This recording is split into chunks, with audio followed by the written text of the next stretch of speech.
So good morning guys.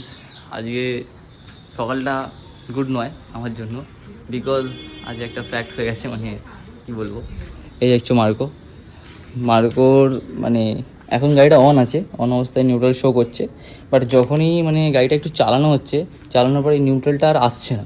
So যখনই নিউট্রালটা আসছে না তখনই স্টার্ট নিচ্ছে না।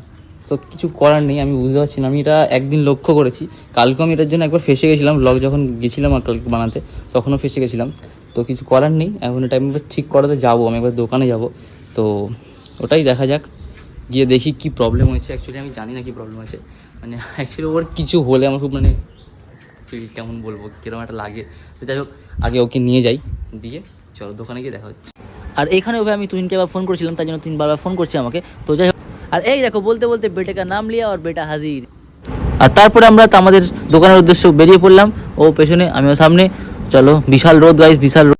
আর সত্যি কথা বলতে দোকানটা আমার খুব একটা চেনা ছিল না, ওর চেনা ছিল। ও আমাকে সাজেস্ট করেছে দোকানটা খুব ভালো, কারণ ও নিজের গাড়ির কাজ ওখানে করিয়েছে, তাই জন্য যাওয়া হচ্ছে। সো ফাইনালি আমরা আমাদের গন্তব্যস্থলে চলে এসেছি। এ হলো সেই দোকান।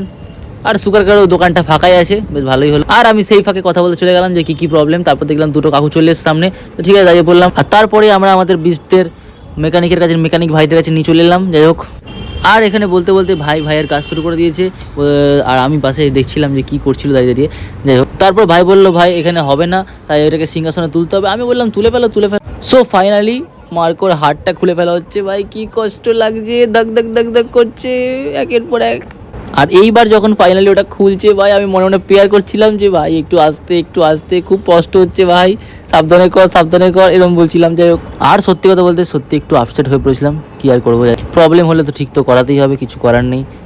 আর ব্যাস, একে দেখো লস্যি নিয়ে চলে এলো। ব্যাস তুহিনকে দিল, তুহিন একটা নিল, আর এর ফাঁকে আমাকেও দিচ্ছিল, বাট আমি বলছিলাম আমি নেবো না, সত্যি আমার ভালো লাগছিল না।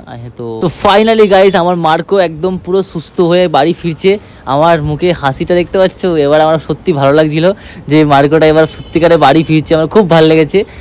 সো গাইস, আজকের মতো ব্লগটা এখানেই শেষ করলাম। আর নতুন ভিডিও পেতে আমার চ্যানেলটাকে সাবস্ক্রাইব করে দিও। Tata, bye bye.